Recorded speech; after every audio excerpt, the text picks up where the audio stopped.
국민 여러분, 안녕하십니까? 여기는 대한민국 대표 정치 전문 플랫폼 한국정치TV입니다. 서울중앙지방법원이 윤석열 대통령의 구속기간을 연장해달라는 검찰의 두 번째 요청도 허가하지 않았습니다. 이처럼 법원이 검찰이 낸 구속기간 연장 신청을 다시 불허하면서 검찰은 1월 26일 윤석열 대통령을 구속 기소하거나 일단 석방한 후 수사를 이어가는 방안 등 대책을 마련해야 하는 상황에 몰렸습니다. 현행법상 구속 피의자는 구속기간 만료 전까지 기소되지 않으면 석방해야 하기 때문입니다. 한편 윤석열 대통령의 구속 만기일은 1월 27일 전후인 것으로 추정됩니다.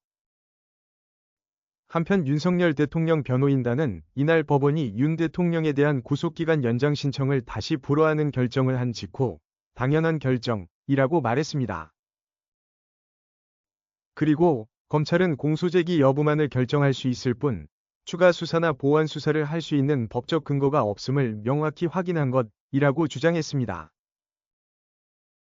이어서 검찰은 즉각 윤석열 대통령을 석방하고 법리 및 증거관계에 따라 사건을 처리해야 할 것이라면서 검찰의 올바른 판단을 촉구한다고 말했습니다.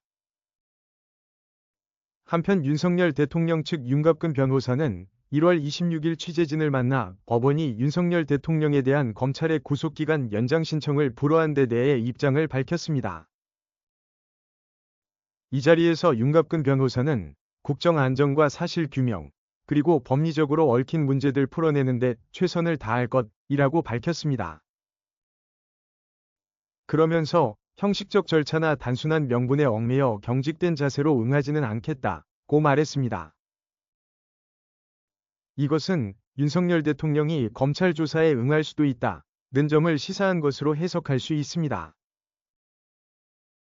그러나 윤갑근 변호사는 지금까지 자행된 불법 상태들이 해소되거나 적어도 해소하려는 노력은 보여야 대통령으로서도 움직일 수 있는 명분을 갖게 된다고 지적했습니다. 이어서 윤갑근 변호사는 수사권 없는 공수처 수사 각종 영장의 불법 무효 영장 집행의 문제점 관할 문제 등을 거론했습니다. 그리고 검찰에서는 이런 문제에 대해 어느 정도 입장을 정리해달라는 것이 우리 입장이라고 말했습니다. 그러면서 변호인단이 주장했던 여러 가지 문제점들을 해소하거나 아니면 적어도 제거하는 노력을 보이면서 명분이 좀 있어야 된다고 강조했습니다.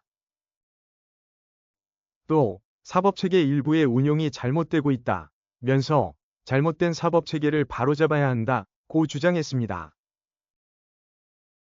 한국정치TV는 국내 최초로 탄생한 중립적, 객관적, 과학적, 불편부당한 독립정치 미디어입니다.